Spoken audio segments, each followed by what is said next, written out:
Maithili express की शानदार प्रस्तुति। चाहे छोटा की बसाली हो, खुशी रिकॉर्डिंग स्टूडियो बलुआ। चाहे गोरा की बसाली हो, हाँ ना चाही पल्सर नाही अपाची,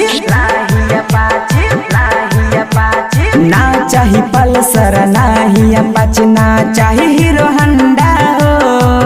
हाँ ना चाही पल्सर नाही अपाची, ना चाही हीरो होंडा हो। तदहेज में सोना भाई चाही छोटा की बसाली हो। तदहेज में सोना भाई चाही गोरा की बसाली हो।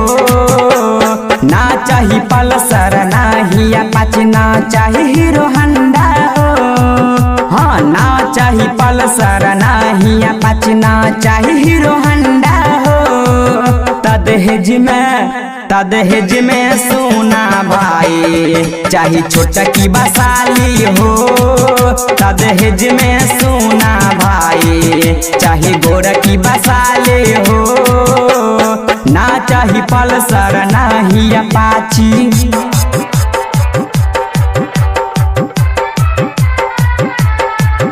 चाहे छोटा की बसाली हो, चाहे गोरा की बसाली हो। तदहेज में चाहे गोरा की बसाली हो। जब से भइल अगुआ पानी तोहर बड़का भाई, तभिए से ई लाइन मारे तोहर छोटकी साले, तोहर छोटकी साले। जब से भइल अगुआ पानी तोहर बड़का भाई, तभिए से ई लाइन मारे तोहर छोटकी साले। भौजी बसुंदर साले छुछुन्ना, साले छुछुन्ना, साले छुछुन्ना। हाँ भौजी बसुंदर साले छुछुन्नर घूमे दिन भर हटिया हो। हाँ भौजी बसुंदर साले छुछुन्नर घूमे दिन भर हटिया हो। तदहेज में सोना भाई चाही छोटा की बसाली हो। तदहेज में सोना भाई चाही गोरा की बसाली हो। ना चाही पल्सर नाही अपाची,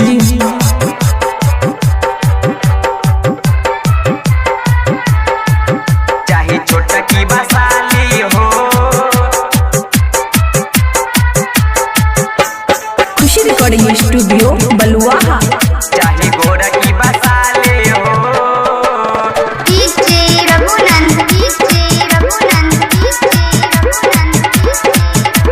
पहन के साइज छोटे कपड़ा माल लागे टाइट, मुंह पे पाउडर होठ लिपस्टिक छौरा होई घायल, छौरा होई घायल। पहन के साइज छोटे कपड़ा माल लागे टाइट, मुंह पे पाउडर होठ लिपस्टिक छौरा होई घायल। गजब के कमर लच लच करे, लच लच करे, लच लच करे। हाँ गजब के कमर लच लच करे 16 की उमिरिया में। गजब के कमर लच लच करे 16 की उमिरिया में। तदहेज में सोना भाई चाही छोटा की बसाली हो। तदहेज में सोना भाई चाहे गोरा की बसाली हो। ना चाही पल्सर नाही अपाची, चाहे छोटा की बसाली हो, चाहे गोरा की बसाली हो। तदहेज में चाहे गोरा की बसाली हो। मस्ती जवानी मस्ती बचेहरा मस्त होठ गुलाबी, चाल चले चलेला रहिया जैसे लागे स्वीट कुमारे, लागे स्वीट कुमारे। मस्ती जवानी मस्ती बचेहरा मस्त होठ गुलाबी, चाल चलेला रहिया जैसे लागे स्वीट कुमारे।